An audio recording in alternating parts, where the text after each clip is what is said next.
Two organizations in KELOLAND with important missions are undergoing some big changes this summer. The Compass Center is now in its new location, and Call to Freedom will be moving to a new spot soon.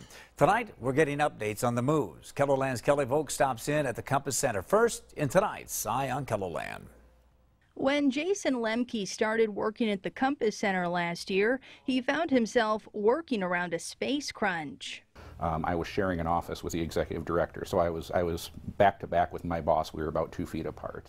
Now that's a problem of the past with the Compass Center's move to a new location in Sioux Falls. More open, definitely a warmer place.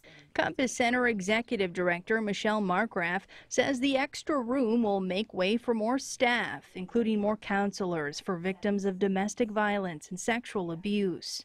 In fact, a new counselor starts next month. Adding more counselors means the Compass Center can cut down on its waiting list. Markgraf says last year 100 people needing services had to wait.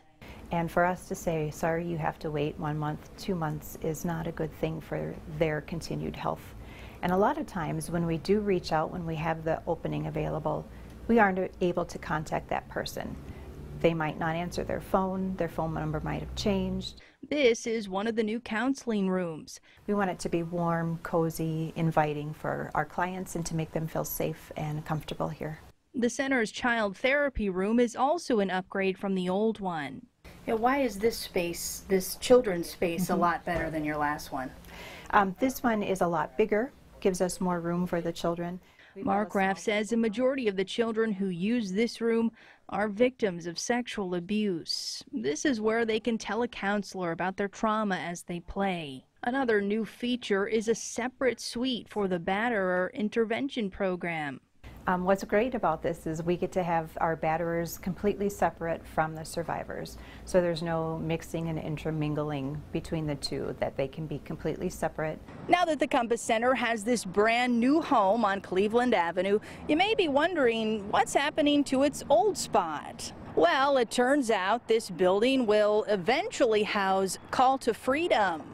But for now, the organization, which offers support for victims of human trafficking, is still on Phillips Avenue. When Call to Freedom became a nonprofit in January of 2016, it had 2 employees. Now there are 8. And then also we have 20 volunteers that are in our office on a daily basis, in and out throughout the week. Executive Director Becky Rasmussen says the organization will move into its new spot in early September. We definitely need the increase of space, and unfortunately that means that there's more services we're offering, in the sense that I wish that we weren't here. I wish we wouldn't have to do what we're doing because of the nature of human trafficking. But since there is such a great need, I'm glad that we're here to be able to provide those services. The extra space will give both organizations more room for their missions. This space is amazing. It's great. It gives us the room to grow. With Eye on KELOLAND, I'm Kelly Volk.